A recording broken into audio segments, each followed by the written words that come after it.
Illinois faces some big challenges. Today, we're about to hear a truly honest analysis of the problems we face. Equally as important, you'll also hear an in-depth discussion of some practical solutions. This is your radio source for stories, the insight, and the answers you won't hear anywhere else. Not in the media and not coming from Springfield. You're listening to Illinois Rising, presented by the Illinois Policy Institute. Now, here's your host, AM 560's Dan Proft. Good afternoon, Dan Proft. On this edition of Illinois Rising, I'm joined by Pat Hughes, who's the co-founder of the Illinois Opportunity Project, illinoisopportunity.org. And Pat, Chicago City Council always coming up with new and exciting ways to extract people's money from them. We have a $500 million property tax hike that has been introduced by Tiny Dancer. We've got the Netflix tax, the cloud tax that's been introduced, other regressive taxes. Now, Proco Joe Moreno, the alderman who agreed with Tiny Dancer that Chick-fil-A didn't represent Chicago values, tried to block Chick-fil-A from locating a store or stores in Chicago. Now he's proposing a citywide tax on electronic cigarettes to raise about $1 million annually, and this is backed by the mayor. Dan, thanks for having me on. First of all, I love Chick-fil-A. Yes. Proco Joe is wrong, and it does show. What I love about it, makes my heart warm, is that the alderman is doing this for the children, right? He wants to protect the children, which is always the excuse every time these bureaucrats want to tax us to death. E-cigarettes are the gateway to real cigarettes, which is a gateway to Oxycontin. Or right. Something like that. And that may or may not be true, but that's not why he's doing it, right? He's doing it because he wants to generate money. And this is $1 million. You got a $500 million budget hole. $1 million isn't going to do anything like that. This is just another regressive tax. It's going to obviously impact poor people more than anyone else, and it certainly isn't designed to help the children. So this is standard Chicago politics, Baird. For more policy perspective on this, we're now joined by Scott Drankard, who's the director of state projects at the Tax Foundation and has written extensively about cigarette taxes, which is a favorite thing for politicians to propose in Chicago and elsewhere. Scott, thanks so much for joining us. Appreciate it. Thanks for having me on. So what about this idea that, as Proco Joe Moreno, this Chicago alderman we're speaking of, that said big tobacco is going after our youth in a different way. It's not through Camel Joe anymore. It's through technology, through vaping and e-cigarettes, and this is a way to discourage young people from using e-cigarettes.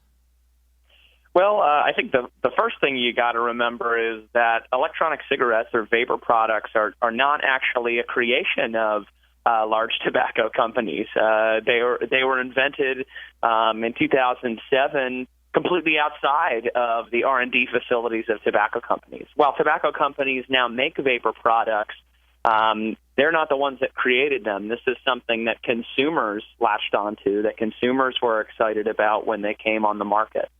The second thing, of course, is understanding that electronic cigarettes have a very different risk profile than traditional incinerated tobacco or traditional inhaled cigarettes.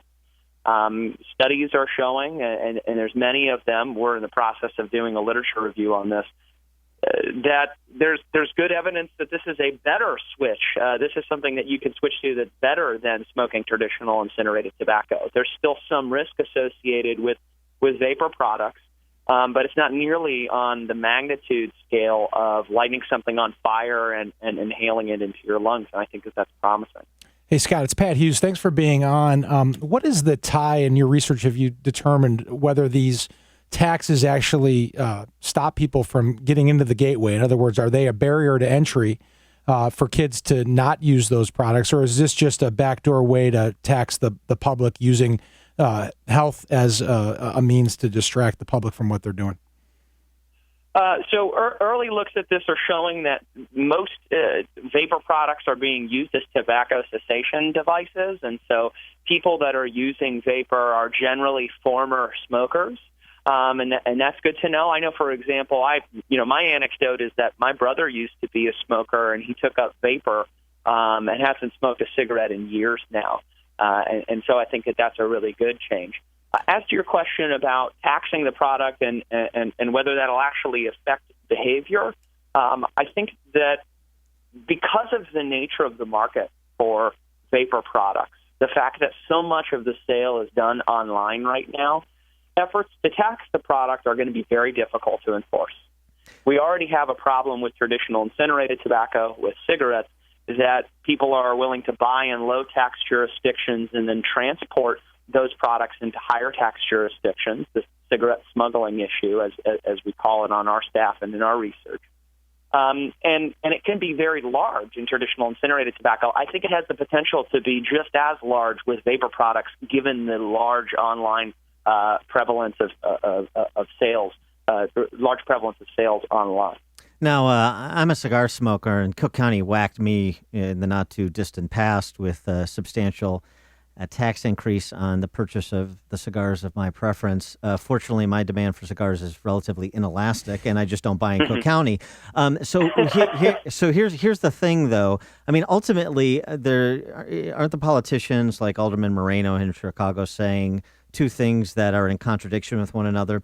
We're raising taxes so that you don't use these products, and yet we're raising taxes as a revenue generator, and we're budgeting and spending the money we anticipate to reap from you doing exactly what we say we don't want you to do. Yes, that's absolutely true. That's true of all sin taxes. The idea that you can collect money off of these transactions, but then also that these transactions will disappear if you place a tax on them, is an irony that is continually pushed forward as you try and advance legislation like this. I think that one of the problems is that if you put forward these two things, one of those two things will happen, of course. And what that does is it allows you afterward to declare victory and say, okay, look, we brought in a ton of revenue, or, okay, look, nobody's using the product anymore. But you can't get both at the same time, and that's important to remember. One of the other things, I talked to a friend of mine who was the CEO of Road Ranger. He owns a number of gas stations throughout the region. And he said, here's the other thing that happens, too, when you have significantly disparate treatment of cigarettes and other related products from one county to the next. You create a sort of a black market where you have literally street gangs in Chicago, for example, that will arbitrage cigarettes like they sell drugs in some of our open-air drug markets. I mean, illegal drugs, not legal cigarettes. They'll arbitrage those and make substantial money to finance their illicit street activities by arbitraging cigarettes between Cook County, for example, and Collar counties or Northwest Indiana. Sure.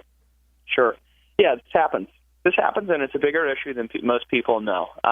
Every year we produce a report looking at cigarette smuggling across the 50 states.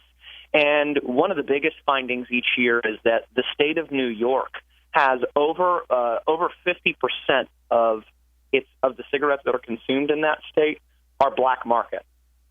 That is a shocking statistic, but it's true. And it's because New York has some of the highest taxes on cigarettes, $5.85 when you look at the state plus the New York City taxes.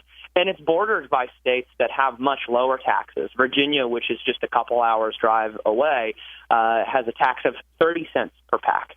And so this creates a large profit incentive for people to buy in low-tax jurisdictions and sell in high-tax jurisdictions. They'll fill their cars up with cartons of cigarettes and drive up the interstate, and you can make quite a bit of money. If you fill a full 16-wheeler truck, it's been calculated that you can make $4 million by selling all those products, buying them in Virginia, and then selling them all in New York. So this is a real issue. Yeah, and this might be what Alderman Moreno means when he wants to help the children, right? The young members of the street gangs are getting a chance to be entrepreneurial. Right. Yes. And this is how he's helping. He's pro-business after all, Dan. He's pro-business after all. Just black market. Yeah. Scott Dranker, he is the Director of State Projects at the Tax Foundation. Scott, thanks so much for joining us. Appreciate your time. Thank you. Have a good one. Thanks, Scott. And Pat, I'll tell you one other thing, too. The way, to me, it seems to put all of these politicians to the test in terms of what they say their real interests are. We want to protect the children. We don't want you to do these activities that we know are bad for you. Smoking cigarettes, there's no redeeming health benefit to smoking cigarettes, right? Correct. That seems to be fairly clear. Or cigars, I might add. Well, so to the same point. So if I was a member of the city council or if I was a member of the state legislature, I'll tell you what, I'm persuaded, Tiny Dancer. I'm persuaded, Proco Joe. You know what we should do? We should ban the sale of cigarettes, cigars, all these other vaping, all this. Ban all the associated products because that's what you're really interested in. And then we'll put to the test all these politicians who pretend to be acting in the interests of the vulnerable, in the interest of the children, and we'll see just really how serious they are. What we know to be true, this is about generating cash and generating press releases. It's not about protecting anyone except politicians protecting the seats they hold. Yeah, I've lived in this city my whole life, Dan, and I've never seen a city politician do anything to protect the children. The children have suffered in that city for the 40-plus years of my life, and this circumstance isn't going to help them at all. So I totally agree.